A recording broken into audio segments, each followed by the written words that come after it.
Tunnel ఘటనపై అధికారులతో CM Revanth Reddy సమీక్ష సమావేశం నిర్వహించారు. ఈ ఘటనను కేస్ స్టడీగా తీసుకోవాలని సూచించారు. రెస్క్యూ ఆపరేషన్ను కంటిన్యూ చేయాలని, మరింత మంది నిపుణులను రప్పించాలన్నారు. భవిష్యత్తులో ఇలాంటి ఘటనలు పునరావృతం కాకూడదన్నారు. తక్షణం చేయాల్సిన పనులపై నివేదిక ఇవ్వాలని అధికారులను ఆదేశించారు. ఇక మిగతా టన్నెల్స్ కంటే ఇది భిన్నమైనదన్న సీఎం ప్రమాదంపై ప్రధాని మోదీ ఆరా తీశారన్నారు. ఎలాంటి సాయం కావాలన్నా అడగాలని మోదీ చెప్పారని, ఎప్పటికప్పుడు ప్రధాని ఈ ఘటనపై ఆరా తీస్తున్నారన్నారు సీఎం రేవంత్.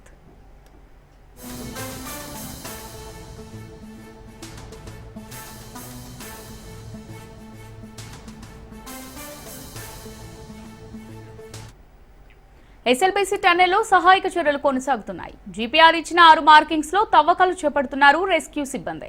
అయితే మరోవైపు రెస్క్యూ ఆపరేషన్ కు అడ్డంకులు మాత్రం తప్పడం లేదు. డ్రిల్లింగ్ లేకుండా తవ్వకాలు చేస్తుండడం, తవ్వుతున్న కొద్దీ నీరు ఉబికి వస్తుండటంతో సహాయక చర్యలకు ఇబ్బందులు ఏర్పడుతున్నాయి.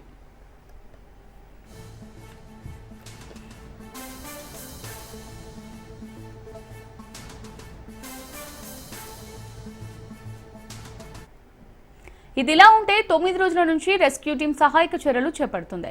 రక్షణ చర్యలు విరామం లేకుండా జరుగుతున్నాయి. NDRF, SDRF, rescue teams, police విభాగం, ఫోరెన్సిక్ వైద్య బృందాలు శ్రమిస్తున్నాయి. జీపీఆర్తో గుర్తించిన ప్రదేశంలో ప్రస్తుతం తవ్వకాలు కొనసాగుతున్నాయి. ఏ క్షణమైనా మృతదేహాలను తీసే అవకాశం ఉండటంతో ఫోరెన్సిక్ వైద్య బృందాలు అన్ని ఏర్పాట్లు పూర్తి చేశాయి. మృతదేహాలను ఆయా వారి స్వగ్రామాలకు తరలించేందుకు అంబులెన్స్లు సిద్ధంగా ఉన్నాయి.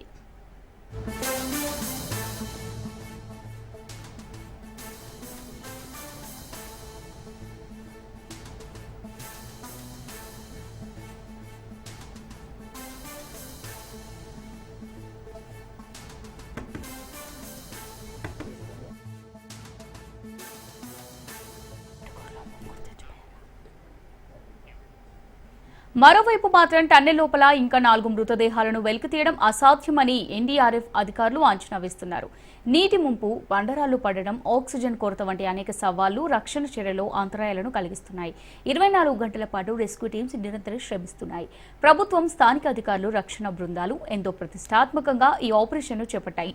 చివరి వరకు ప్రతి ఒక్కరి కోసం శ్రమిస్తామని, ఏ ఒక్కరిని వదిలిపెట్టేది లేదని అధికారులు స్పష్టం చేస్తున్నారు. అయితే మిగిలిన 4 మృతదేహాలను వెలికితీయడం చాలా కష్టమని ఎన్డీఆర్ఎఫ్ అధికారులు చెబుతున్నారు.